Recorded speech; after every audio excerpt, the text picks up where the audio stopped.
Race and Culture, a Worldview, written by one of the great minds of recent history, economist and Harvard graduate Dr. Thomas Sowell.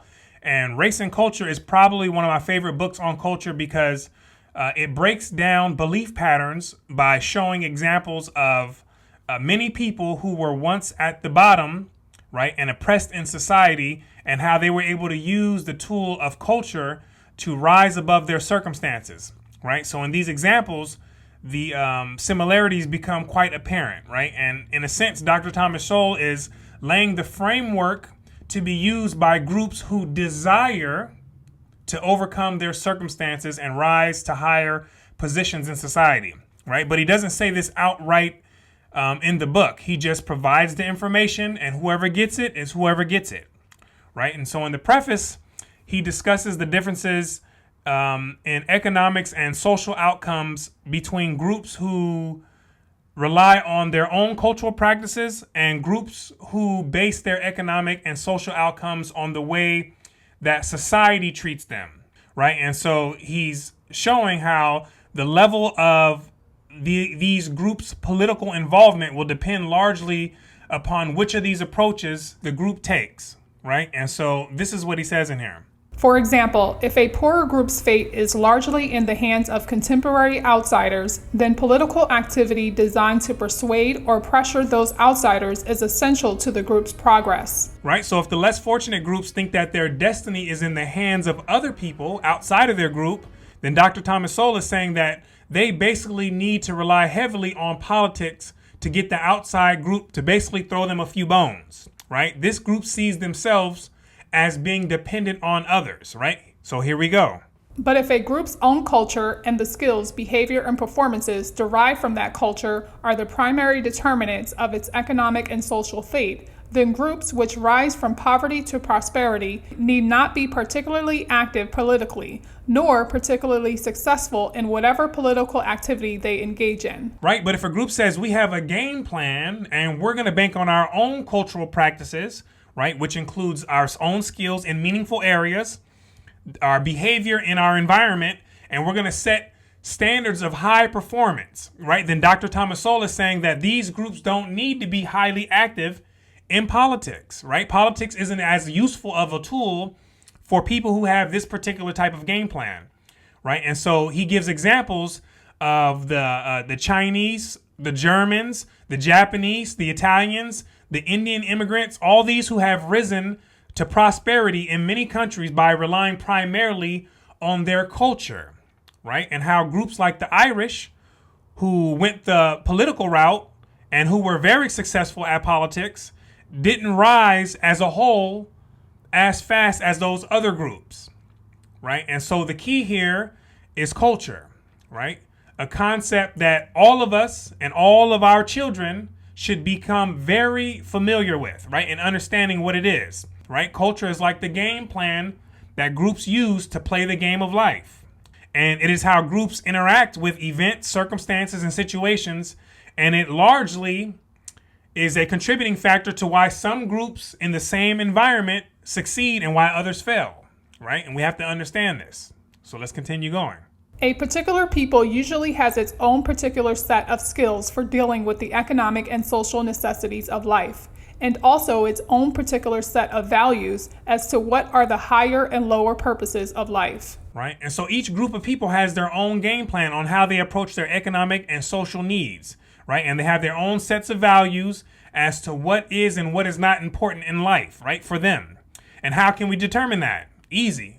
By their actions, right? The things that they do, right? The actions of people demonstrate what they internally believe to be important and not to be important, or not as important, right? Some groups approach life by placing a higher value on education in challenging topics, developing the intellect and reasoning abilities, and other people, right, place higher values on the outer appearance and entertainment, right? And both of these are equally important to the groups which value them, right? But they lead to different social and economic outcomes, right? They split off into two different outcomes, right? And we have to understand that. These set of skills and values typically follow them wherever they go.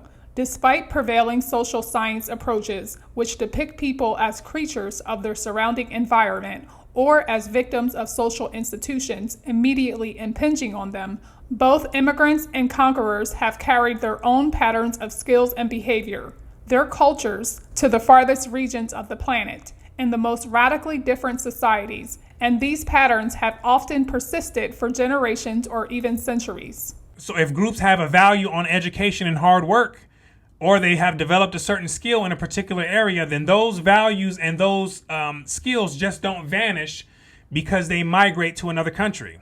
So, for example, he talks about it in this book about the Jews rising to prosperity in the garment industry, right, during their mass immigration to New York, and how this was not a unique event, but rather the Jews had already been prosperous in the apparel industry, covering a long period of citizenship in places like medieval Spain, the Ottoman Empire, and the Russian Empire, right, and many other places, right? And he also provides examples of the Chinese and the Germans as well, right, and many others, right? And so the point being that they had taken their skill sets with them, right, and prospered in those occupations despite their surrounding environments and influences, right? They prevailed even when the odds were stacked against them. Right. So now let's discuss another very important part in the first chapter, which deals with the spread of cultural advantages due to various group interactions. The cultural history of the human race is not simply the sum of the discrete histories of particular groups. Because groups interact in various ways through trade, migration, or conquest, for example, the benefits of one group's cultural advantages spread to other groups. The most obvious way this happens is when products or services are interchanged. Sometimes the technology or the knowledge behind the technology also spreads. In addition, the interaction in itself tends to shatter cultural insularity, which can otherwise be stultifying. When the Moors conquered medieval Spain, for example, they brought not only the tangible products of Islamic civilization, but also its science and philosophy, as well as their concerns for the purity of the Arabic language. Under their cultural influence, Spanish Jews then turned their attention toward science and toward a similar concern for the Hebrew language. Right, so after the Moors conquered medieval Spain, they brought their science with them. The Spanish Jews turned their attention to that science because they believed that science to be a useful tool for their cultural needs, right? And it paid off tremendously for them, right? And so Dr. Thomas Sowell says this: while much that the medieval Spanish Jews did initially in science either repeated or derived from the science of the Islamic world, the longer-run consequence of this cultural encounter was a reorientation of much Jewish intellectual endeavor, which in later times produced quite different and original scientific discoveries of their own. See that? They started off getting their feet wet with science by just repeating what came to them from the Islamic world. But eventually, they became originators of their own scientific discoveries. And so Jews here in the United States of America are some of the most profound scientists, right, in the country. They have won a disproportionately high amount of Nobel prizes in science, right? They've gotten good at what they do. Why? Because they value it, right? So think about that. Much of the advancement of the human race has taken the form of such cross-cultural borrowings and influences. However, even to say that mankind has advanced, if only in particular spheres, is to say that some ways of doing things, some cultures, are better in some respects than others, that they are more effective for particular purposes. Understand that no culture is simply better in the general and broad sense, but some cultures are simply better for specific purposes and achieving specific outcomes, right? And that's without a doubt. So, for example, if I want honor roll children, I need to have cultural practices with high expectations and standards around academics. If I want basketball and football players, I need cultural practices with high expectations and standards around athletics, right? These are the basics that we're talking about. These two practices provide different outcomes, right? And cultures and groups tend to optimize for the outcomes that they're looking for. This is one of the reasons why you won't see many East Indian professional athletes in America, right? Because that group's culture isn't optimized for that outcome, right? They compete in other areas such as tech, medicine, and scientific research, right? Their culture is better at achieving that outcome. right? And so there is something to learn from their practices if groups want to compete in those areas, right? Just as if groups want to compete in basketball and football areas, then they can learn plenty from the blacks who dominate in those areas, right? Some cultures are just better for specific outcomes. And so Dr. Thomas Sowell is getting ready to give us an example of an Arabic cultural contribution, which nearly everyone in the world thinks is best for this very specific purpose. So watch this. Yet Arabic numerals are not merely different from Roman numerals. They are superior to Roman numerals. Their superiority is evidenced by their worldwide acceptance, even in civilizations that derive from Rome.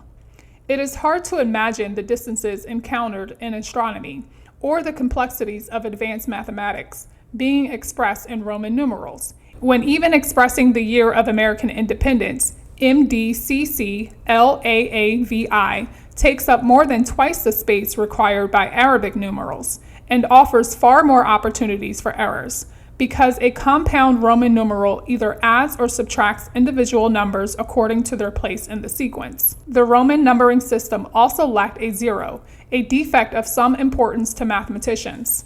Number systems do not exist in a vacuum or as mere badges of cultural identity.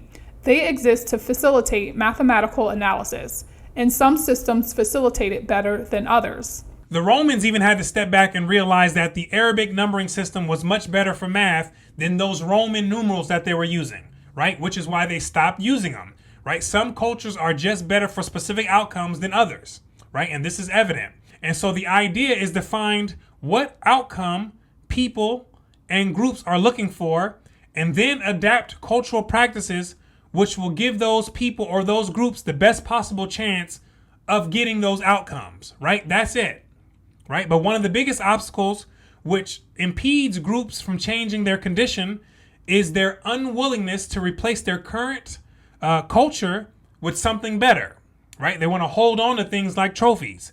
But people who do adapt their cultural practices can and often do have stronger advantages over others. Watch this. Perhaps the clearest and strongest indication of cultural advantages in particular fields have been the willingness of people in other cultures to abandon their own products and practices in favor of cultural imports. Guns have replaced bows and arrows all over the planet, as books have replaced scrolls. Bearers of foreign cultures have been imported, temporarily or permanently, to impart new skills, and native youths have been sent abroad to acquire those skills in the lands of their origins.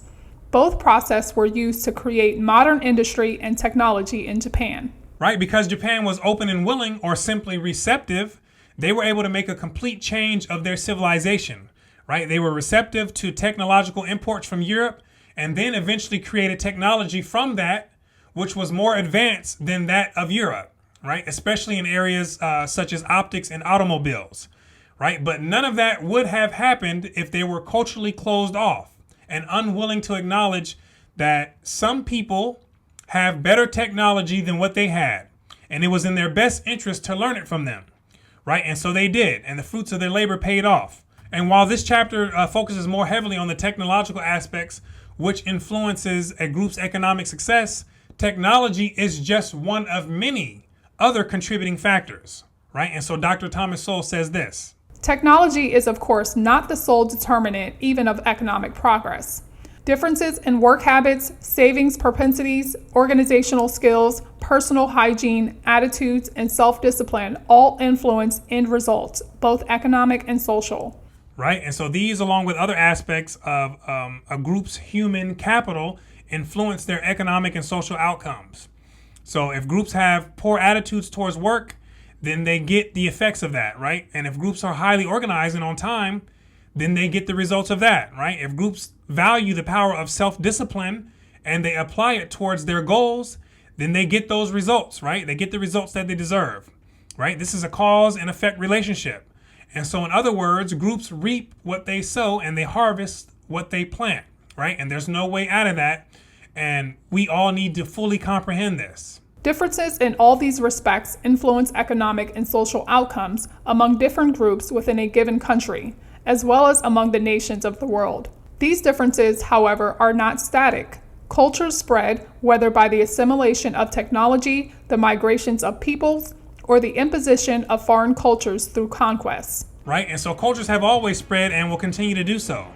Right? Agriculture started in the Fertile Crescent in the Middle East and has spread everywhere throughout the world. Right? Writing started in Samaria, and many people around the world have adopted it. Right? Cultures can also spread by the sword, in which religions such as Christianity and Islam have done throughout many places in the world. Right? Cultural languages such as English have also spread by the sword too. Right? And have been imposed on the conquered groups. Right? Political systems and racial ideologies, these are also examples of the spread of culture, which can be picked up and adopted by other people. Right? Dress, clothing styles, these are examples too. It would be enormously valuable to understand just why and how some cultures have seized the initiative at various periods of history and have led the technological, scientific, or medical advancement of the human race. Unfortunately, at the current stage of social science, it is a struggle merely to establish that some cultures are in fact more productive in various ways than others, whether we are comparing the cultures of different nations or civilizations, or the varying cultural achievements of different racial and ethnic groups within a given society. Yet differences have been the rule, rather than the exception, in countries around the world, though the magnitudes of these differences and the reactions to them have varied widely. And so this is the end here of part 1 commentary on the book Race and Culture, A Worldview by Dr. Thomas Sowell. Now stay tuned for part 2, where we're going to be talking about group differences and stereotypes behind culture and accomplishments. So I want to thank all those for watching until the end. My name is Brooklyn St. Michael, and I'll see you on part 2 in this series.